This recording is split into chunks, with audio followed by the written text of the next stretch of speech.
एक एक लोगों को।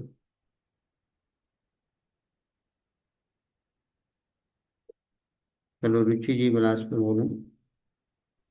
बंद भैया जी, छठवा वाला सुना। हम्म। हितं मया मुद्रिहितं न चे लोकेऽपि लोके सुखं न मे भूत् अस्मादृशां केवलमेव जन्म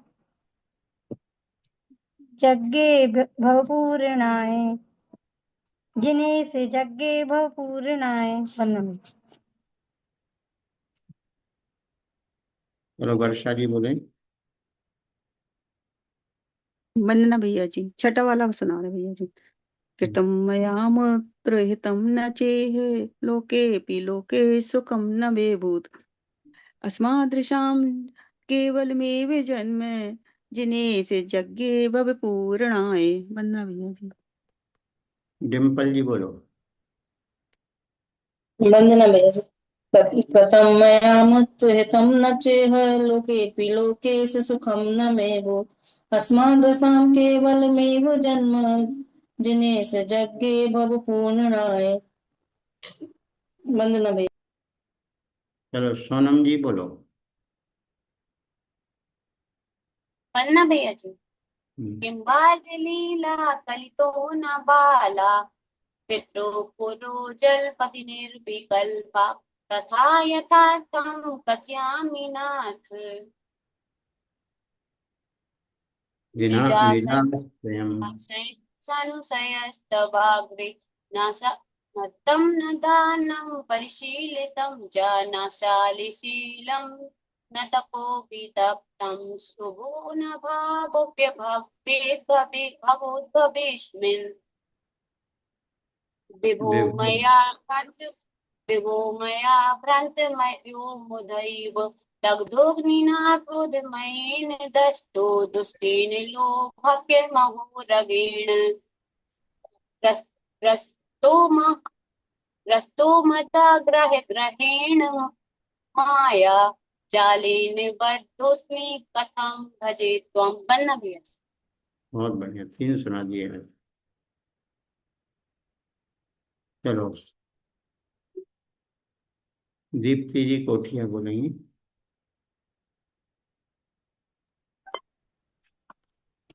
वंदना भैया जी। दग्धो गिना क्रोधिमयेन दष्टो दुष्टेन लोभाक्यमहोरगेण ग्रस्तो मदाग्राहे ग्रहेण माया जालेन बद्धोऽस्मि कथं भजे त्वम्। वंदना भैया जी।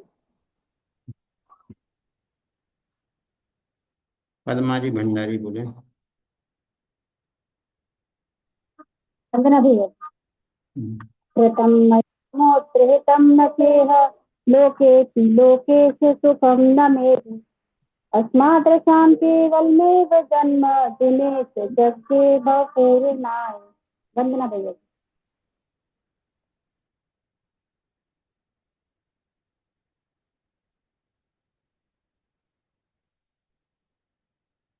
चलो सुनीता जी से यही बोले। वंदना भैया जी।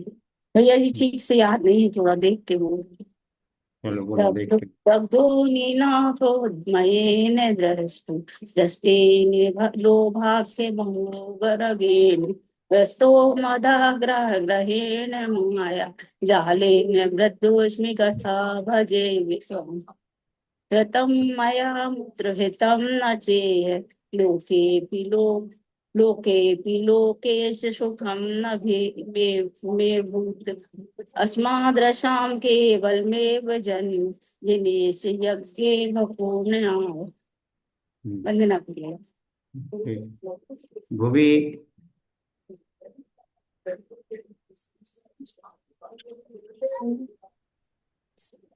वंदना भैया जी। हाँ बोलो। भैया जी मैंने याद ही नहीं किया।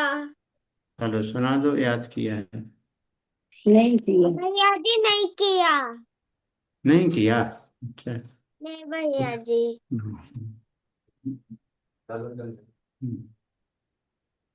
और ठीक है। चलो देख भैया के जी पढ़ दो। वंदना। हाँ। भैया जी एक प्रश्न श्रेया। पूछना था।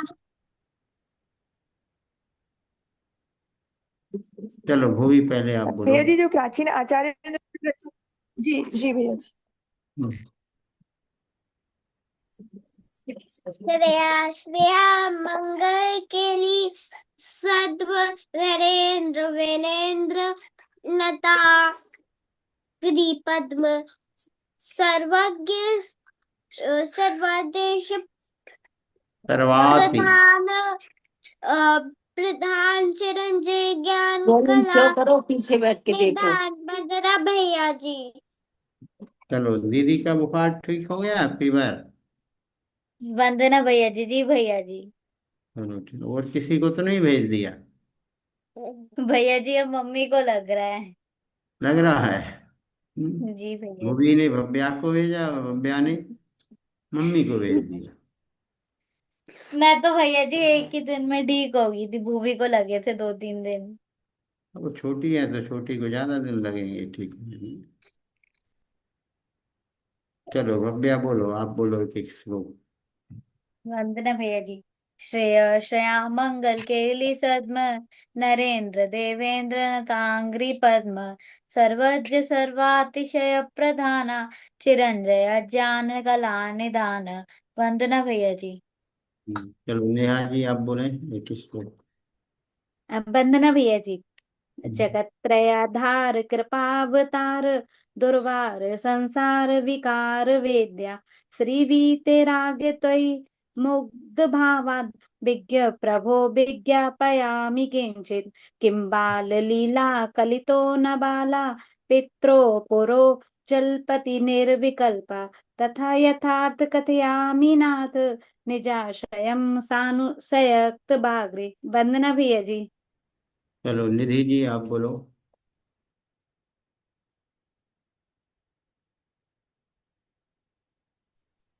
वंदना भैया जी। मन्ये मनोयन् मनोज्ञवृत्तं त्वादस्य पीयूषमयूखलाभात् श्रुतं महानन्दरसं कठोरम् अस्मादशं देव तदश्मनोऽपि। वंदना भैया जी। चलो और कोई रहा हो जिसको सुनाना हो, मैंने नाम नहीं बोला हो, वो सुना सकता है। अश्लेषा जी। वंदना भैया जी। हम्म, किं बालिलीला कलितो न बाला पित्रो पुरो जल्पति निर्विकल्पा तथा यथार्थ कथयामि नाथ निजाशयं स्नानुशयस्तवाग्रे। वंदना भैया जी। चलो नभा जी आपको मिला कि नहीं रत्नाकर पंचविंशति का? मिला वंदना भैया जी। मिल गया? हाँ, नहीं मिला। नहीं मिला, अभी तक नहीं मिल पाया। आप बिना आके ही मिलेगा। अच्छा बीना लेने आओगी? और हम आने के बाद ही मिलेगा। चलो ठीक है, वहाँ यही मिलता है इसमें। आप ग्रुप पे देख नहीं पा रही हैं, आपके व्हाट्सएप ग्रुप पे भेजा गया है 16 तारीख को, 16 अप्रैल को डला था, वो खोल नहीं पा रही हैं आप। लेती हूँ। चलो। वंदना भैया। हम्म, वंदना भैया भैया जी, आज की जो आप लिखी है उसमें सिद्ध देव्या है, तो सिद्ध देव्या का अलग से अर्थ होता कि सिद्ध देव्या ही है वो? सिद्ध परमेष्टि का बहुवचन बन गया है चतुर्थी विभक्ति का, सिद्धेभ्या। चतुर्थी विभक्ति का बहुवचन में सिद्धेभ्या बनता है।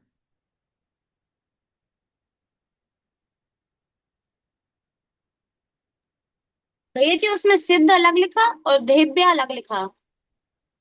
वो लिखने में उन्होंने जिन्होंने टाइप किया होगा अच्छा, उनकी तो टाइप सिद्धि में हो गया। भैया सिद्धेभ्या जी। है, वो सिद्धभ्या नहीं है, सिद्धेभ्या। भैया जी बनना, कल हमने क्लास अटेंड नहीं कर पाए थे भैया जी, कल तो 7वां फिर से पढ़ा दीजिए। 7वां फिर से पढ़ा दें? चलो जी। ठीक हो। चलो कल अपन ने 7 नंबर का श्लोक लिया था, आज उसको एक बार फिर से ले रहे हैं।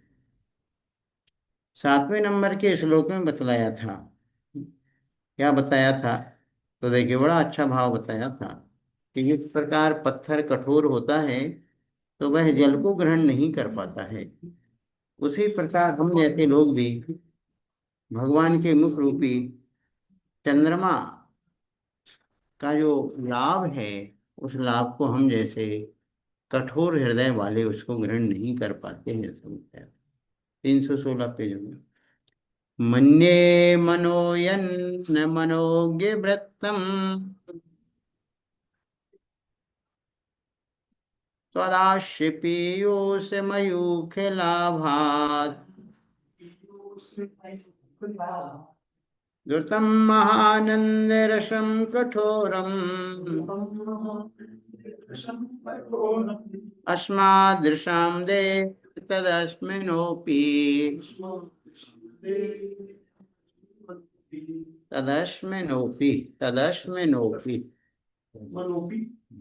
तदस्म हो जाएगा।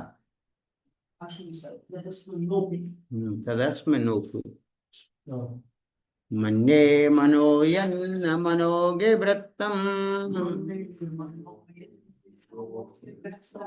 त्वदाश्य पीयूष मयूख लाभात्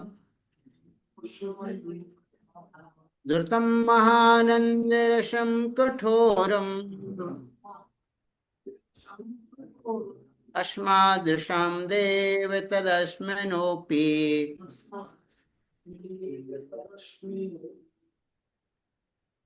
सब लोग पढ़ सकते हैं।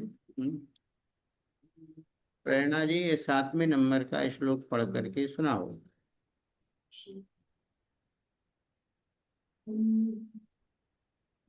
भैया जी बनना है आपके पास? भैया जी मैंने अभी हाल ज्वाइन किया है। चल के मतलब क्या विषय चल रहा है अभी? रत्नाकर पंचविंशति का जिन वंदनम में पेज नंबर 398 श्लोक नंबर 7। देखिएगा, इस 7वें नंबर के श्लोक में बतलाया जा रहा है देव शब्द संबोधन का वाची है। देवानि देवादिदेव हे जिनेन्द्र देव। मन्ये, मैं ऐसा मानता हूं। क्या मानता हूं? ये रत्नाकर कवि बोल रहे हैं कि हे देव, मन्ये, मैं ऐसा मानता हूं। क्या? यन्ना, यत शब्द का यन बन गया है। यत ना था तो ना की वजह से ताको भी ना बन गया, तो यन्ना बन गया है। यत अर्थात जो, अस्मादृशाम, अस्मादृशा माने हम जैसे, हम जैसे मतलब हम जैसे संसारी जो प्राणी हैं, जो कि मूढ़ बुद्धि वाले हैं, अल्पज्ञ हैं, तो बतलाया जा रहा है कि हे देव, ऐसा मैं मानता हूं कि जो हम जैसे अस्मना अपि कठोरम मनः, क्योंकि हम जैसे लोग जो हैं पत्थर से भी ज्यादा कठोर हृदय वाले हैं। कल बतलाया था कि जहाँ कषाय रहती है, कषाय से युक्त जो मन है वो पत्थर से भी ज्यादा कठोर होता है। पत्थर तो प्रकृति से कठोर है, उसको मुलायम बनाया भी जा सकता है, लेकिन इसका मन कषाय से कठोर होता है, उसको मुलायम बनाना बड़ा मुश्किल होता है। जब तक कषाय का अभाव नहीं होगा, जब तक उसका मन मुलायम नहीं हो सकता है। तो यहाँ पर कवि कह रहे हैं कि हे देव, ऐसा मैं मानता हूँ कि हम जैसे अस्मना अपि, पत्थर से, अस्मन बोलते हैं पत्थर, पत्थर से भी कठोरम मना, कठोर मन वाले हैं। तो उससे क्या होता है, जैसे पत्थर कठोर होता है, वो पानी को ग्रहण नहीं कर पाता है। पानी में भले पड़ा रहे लेकिन जल उसके अंदर प्रवेश नहीं कर पाता है, पत्थर अंदर से सूखा रहता है। उसी प्रकार तत् अनिवह त्वदाश्य पीयूष मयूख लाभात्। त्वद आश्य, आश्य बोलते हैं मुख। त्वद आने, हे जिनेन्द्र भगवान, आपके मुख रूपी पीयूष यानी चंद्रमा के, पीयूष मयूख का अर्थ है चंद्रमा रूपी मुख के, लाभात यानी लाभ हो जाने से भी, अर्थात आपकी वाणी सुन लेने मात्र से भी, द्रुतम अर्थात शीघ्र ही, महा आनंद रसम मनोज्ञ वृत्तम ना, हमने महान आनंद रस रूपी सम्यक चारित्र को ना प्राप्तम, प्राप्त नहीं किया। भगवान की वाणी सुनने के बाद हमारी कसाई जब तक कृष्ण नहीं होती है, तब तक हम चारित्र को अंगीकार नहीं कर पाते हैं। तो बतलाया कि जिस प्रकार जल में पत्थर रहते हुए भी वह कठोर रहता है और वह जल को ग्रहण नहीं कर पाता है, उसी प्रकार हे देव ऐसा मैं अपने आप को मानता हूँ। मैं अपनी आप की कमी को स्वीकार करता हूँ कि हमारा जो मन है, हमारा जो हृदय है, पत्थर से भी ज्यादा कठोर है। आपके मुख रूपी चंद्रमा का लाभ हो जाने से, यानी आपके मुख से हमने जिनवाणी सुनी, जिनवाणी सुनने के बाद भी हमने शीघ्रता पूर्वक आनंद के रस से युक्त सम्यक चारित्र को यदि प्राप्त नहीं किया है तो एक कमी हमारी है, हमारे मन की कठोरता का ये परिणाम है कि हम चारित्र को अंगीकार नहीं कर पा रहे हैं। ऐसा यहाँ पर हुआ है।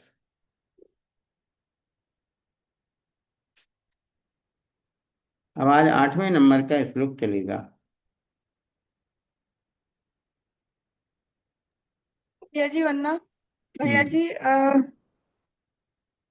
जो स्रोत या काव्य प्राचीन आचार्य द्वारा लिखे गए और जो अभी कुछ शताब्दी पहले लिखे गए, तो उन सबके वाचन के उसमें अंतर आता है क्या? जैसे जो हमें पुण्य की प्राप्ति होती है, जो इस तरह का, तो उसमें अंतर आता है क्या? अंतर तो है कि उसको पढ़ने के बाद जो हमारे अंदर विशुद्धि आती है, उस विशुद्धि से हमारे परिणामों में अंतर आता है। फिर भी ये मन होता है कि जो मूल आचार्यों के जो ग्रंथ रहते हैं उनके प्रति स्वतः हमारा बहुमान जागृत होता है। स्वयं अपने आप मन में एक श्रद्धा उमड़ती है। जैसे हम किसी प्राचीन तीर्थ क्षेत्र पर जाते हैं, प्राचीन प्रतिमाओं का नाम सुनकर के ही श्रद्धा उमड़ती है, प्राचीन प्रतिमाओं के दर्शन करने से श्रद्धा उमड़ती है। उसी प्रकार जो मूल आचार्य, जो हजारों वर्ष पुराने आचार्य हुए, जिन्होंने संस्कृत प्राकृत भाषा में जो ग्रंथ लिखे हैं, जो स्तोत्र स्तुति लिखे हैं, तो उनका नाम सुनते ही हमारे मन में अत्यंत श्रद्धा उमड़ती है। देखो, कुंद कुंद आचार्य ने सिद्ध भक्ति लिखी, पूज्यपाद आचार्य ने सिद्ध भक्ति लिखी, आचार्य मानतुंग स्वामी जी ने वक्तामृत स्तोत्र लिखा। तो हजारों वर्षों से जो चीज पढ़ी आती है, पठन पाठन का विषय जो बनी रहती है, तो हमारी श्रद्धा और ज्यादा उमड़ती है। और वर्तमान में यदि कोई लिखता है तो उमड़ती तो है श्रद्धा, लेकिन उतना भाव वैसा नहीं बन पाता है।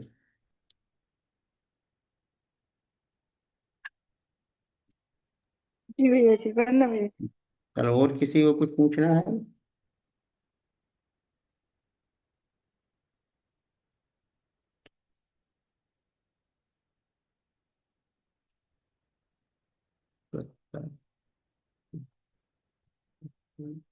आइए 8वें नंबर का काव्य चलता है कि हमारे आत्मा के शत्रु कौन है? प्रमाद और निद्रा।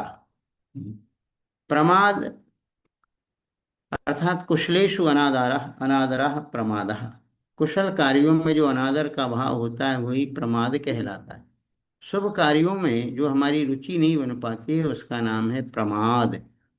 कहते प्रमाद और ये निद्रा, ये दो चीजें हमारे शत्रु हैं जो हमको आगे नहीं बढ़ने देते हैं, हमारे आत्म विकास में एक बाधा डालने वाली चीजें हैं।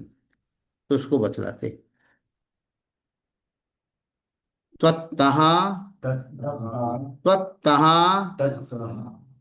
सुदुष्प्राप्य सुदुष्प्राप्य मिदं मयाप्तम्, मिदं मयाप्तम् रत्नत्रयं रत्नत्रयं भूरि भवभ्रमेण भूरि भवभ्रमेण प्रमाद निद्रा प्रमाद निद्रा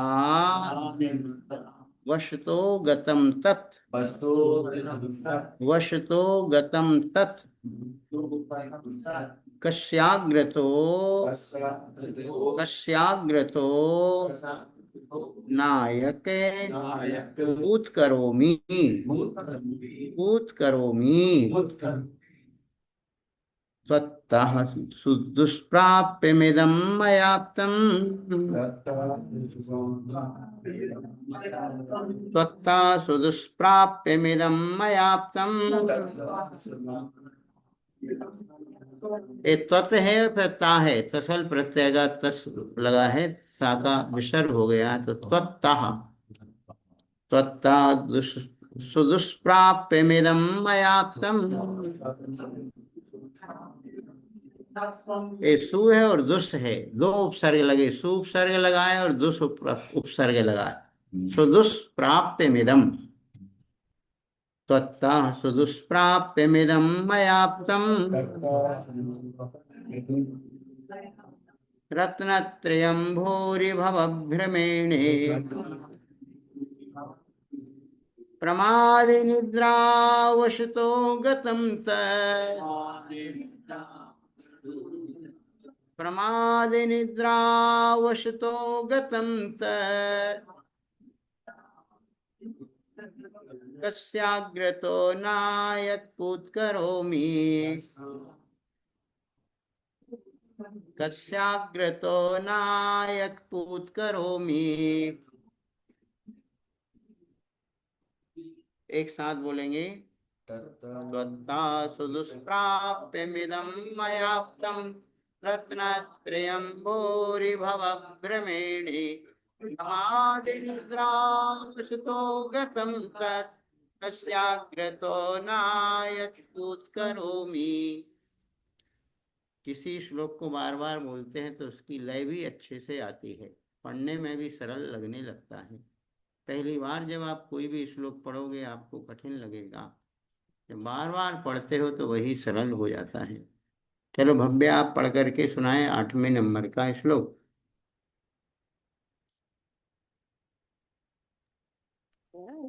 वंदना भैया जी। त्वत्ता सुदु सुदुप्राप्यमिदं मयाप्तं रत्नत्रयं भूरिभ्रमेण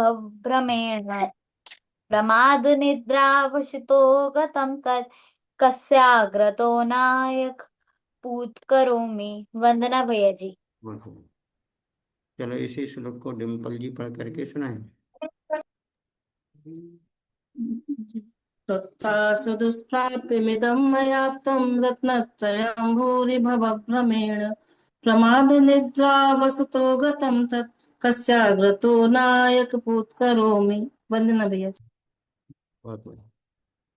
चलो प्रियांशु जी पढ़ेंगे। वंदना भैया जी। त्वत्तः सुदुष्प्राप्यमिदं मयाप्तं रत्नत्रयं भूरिभवभ्रमेण प्रमादनिद्रावशतो गतं तत् कस्याग्रतो नायकपूत्करोमि। वंदना भैया जी। चलो सोनम जी पढ़े। वंदना भैया जी। त्वत्ता सुदुष्प्राप्यमिदं मयाप्तं रत्नत्रयं भूरिभवभ्रमेण प्रमादनिद्रावशतो गतं तत् कस्याग्रतो नायकपूत्करोमि। वंदना भैया जी। चलो अब इस श्लोक का अपन पहले अब संधि विच्छेद करते हैं, व्याकरण विश्लेषण के साथ इस श्लोक का अर्थ समझते हैं।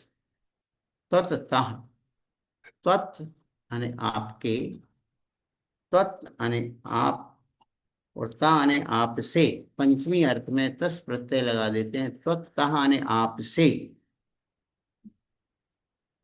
अब देखिएगा, सु दुष्प्राप्यम इदम, इसमें सु और दुष ये दो उपसर्ग लगाए हैं।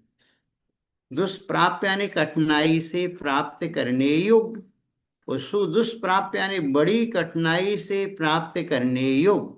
कठिनाई में भी बहुत अधिक कठिनाई हो उसको बड़ी कठिनाई बोलते हैं, अत्यधिक कठिनाई पूर्वक प्राप्त करने योग्य।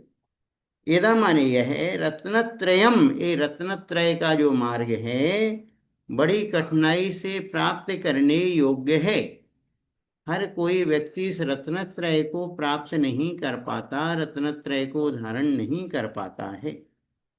तो नायक शब्द आया है बीच में, उसको अपन लेंगे चौथे चरण में आया नायक, यानी हे स्वामी, मया यानी मेरे द्वारा, मया आप्तम ऊपर ही आया है, पहले चरण का अंतिम शब्द है मयाप्तम। मया आप्तम, मया ने मेरे द्वारा, आप्तम यानी प्राप्त किया गया। क्या? रत्नत्रयम, ये रत्नत्रय का जो मार्ग है बड़ी कठिनाई से प्राप्त करने योग्य है, फिर भी हे भगवान आपके द्वारा मुझे प्राप्त हुआ। लेकिन मेरी कमी क्या रही तो उसको ही बताया जा रहा। भूरि भव भ्रमेण, भूरि यानी बहुत, भव भ्रमेण यानी संसार में भटकने से, अर्थात अनादिकाल से मैं संसार में भटकता रहा। और प्रमाद निद्रा वस्तु, और प्रमाद और निद्रा के वशीभूत होकर के गतम माने वह नष्ट हो गया, अर्थात छूट गया। मैंने रत्नत्रय भी धारण किया, और रत्नत्रय धारण करने के बाद मैं प्रमाद के वशीभूत हो गया, निद्रा आदि के वशीभूत में रहा। तो वह रत्नत्रय का जो मार्ग है जो मुझे प्राप्त हुआ था आपके माध्यम से, वह भी छूट गया।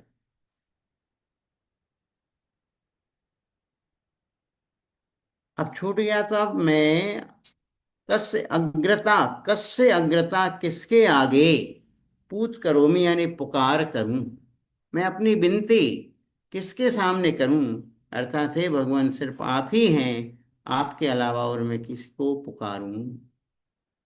तो यहाँ पर एक भक्त जिनेंद्र भगवान से प्रार्थना कर रहा है, अपनी आलोचना कर रहा है कि हे स्वामी, मेरे द्वारा बड़ी कठिनाई से प्राप्त होने योग्य ये जो रत्नत्रय था वह आपके माध्यम से मैंने प्राप्ति भी कर लिया, फिर भी वह बहुत संसार में भटकने से और प्रमाद और निद्रा के वशीभूत होकर के गतम वो नष्ट हो गया। मेरे संस्कार संसार में परिभ्रमण करने के थे, प्रमाद और निद्रा के थे, प्रमाद और निद्रा के वशीभूत होकर के मैंने अपने रत्नत्रय मार्ग को भी खो दिया।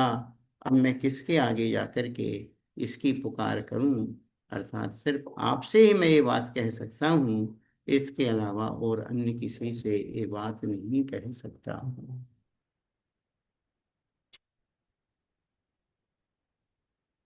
समझ में आया सभी को भाव?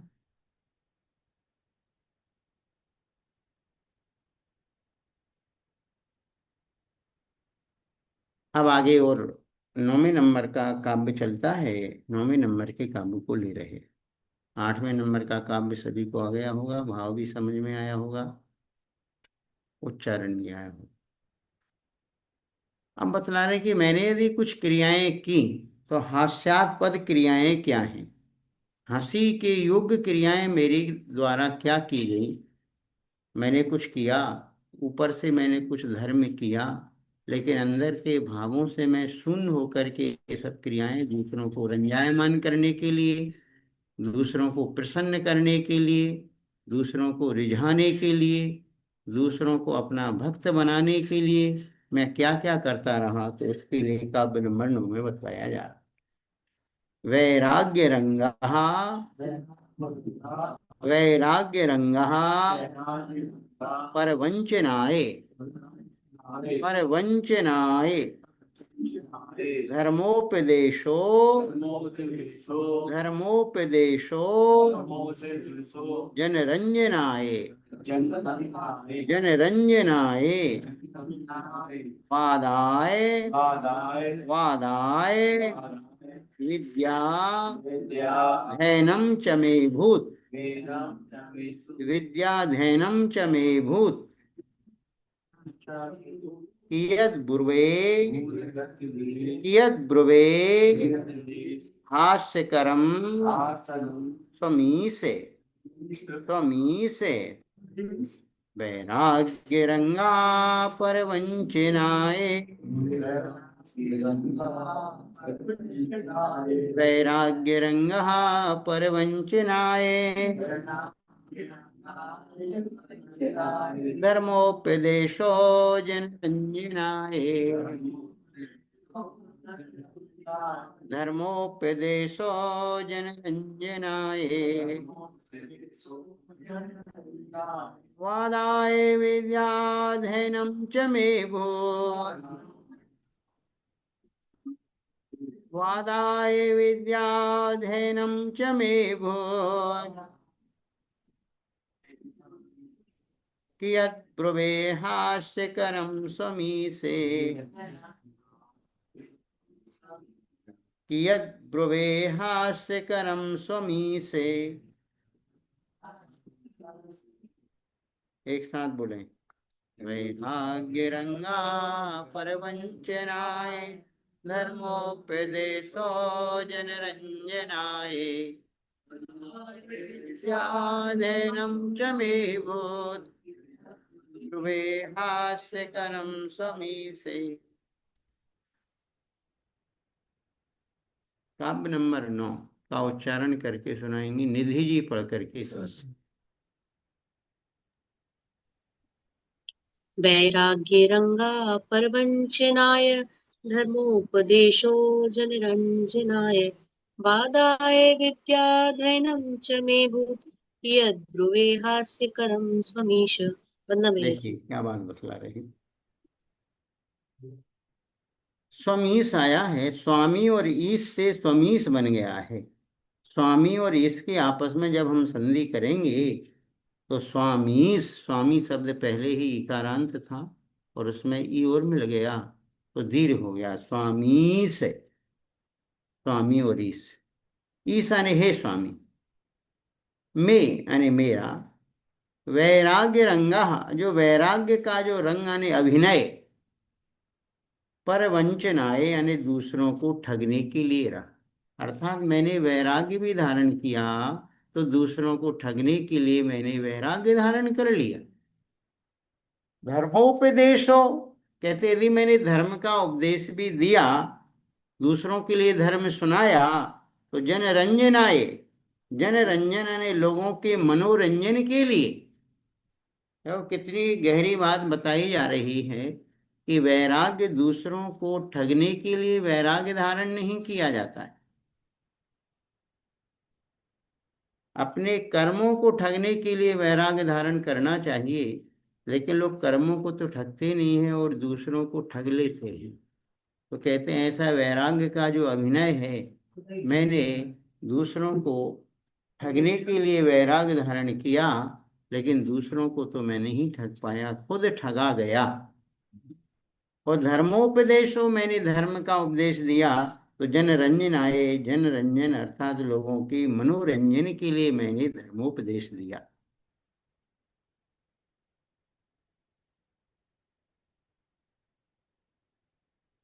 लोग प्रशंसा करें कि वाह कितना अच्छा प्रवचन है। तो कहते हैं कि जनरंजन आए धर्मोपदेश। देखो लोग प्रशंसा करें उसमें कोई दोष नहीं है, लेकिन लोग हमारी प्रशंसा करें इसलिए हम धर्मोपदेश दे रहे, ये ठीक नहीं। आपका प्रवचन सुनकर के लोग आपके प्रशंसक बने, इसमें कोई हानि वाली बात नहीं, लेकिन हमारे प्रशंसक बने इसलिए हम धर्मोपदेश दे रहे हैं, ऐसा अभिप्राय अच्छा नहीं होता है, खोटा अभिप्राय कहलाता है। तो यहाँ पर बतलाया जा रहा है, दो चीज बतला दी। एक वैराग्य का जो रंग आने, वैराग्य का जो अभिनय पर वंचन आए, दूसरों को ठगने के लिए मैंने किया। धर्मोपदेशों, मैंने धर्म का जो उपदेश दिया, जनरंजनाए यानी लोगों के मनोरंजन के लिए दिया। और विद्या अध्ययन, मैंने जो शास्त्रों का अध्ययन किया, वादाए यानी वाद विवाद के लिए ही मैंने किया। शास्त्र तो मैंने खूब पढ़े, ज्ञान का अर्जन तो खूब किया, स्वयं के ज्ञान की वृद्धि के लिए ना करके मैंने हमेशा वाद विवाद के लिए मैंने विद्या का अध्ययन किया है। अभूत यानी हुआ, मैं यानी मेरा, विद्या का अध्ययन है हमेशा वाद विवाद के लिए ही हुआ। कियत ब्रुवे, और मैं कितनी बात कहूं। हास्य करम, ये सब हास्य करने वाली हैं, हंसी कराने वाले अपने चरित्र को मैं और कितना कहूं। और मेरी कौन कौन सी खोटी क्रियाएं रहीं, किन किन का मैं वर्णन करूं। मोटे रूप में यहाँ पर बतला दिया कि हे भगवान, जो वैराग्य दूसरों को दिखने में आता है, तो मैंने वैराग्य का जो अभिनय नाटक किया है, दूसरों को ठगने के लिए किया है। धर्म का उपदेश जो दूसरों के सुनने में आता है, तो वही मैंने लोगों के मनोरंजन के लिए किया है। विद्या का अध्ययन जो दूसरों को देखने में आता है, ये बड़े ज्ञानी जीव हैं, तो मैंने वाद विवाद के लिए अपने ज्ञान का अध्ययन किया है। तो ये सब चीज़ें मेरी इस प्रकार हुई हैं। हास्य कर्म, हे स्वामी, ये सब चीज़ें हंसी कराने वाली हैं। और कियत ब्रुवे, और मैं और कितनी बातें आपके सामने कहूँ, अर्थात बातें तो बहुत सारी हैं, सब बातों को आपके समक्ष कहा नहीं जा सकता है। इस प्रकार नौवें नंबर का संबोध है।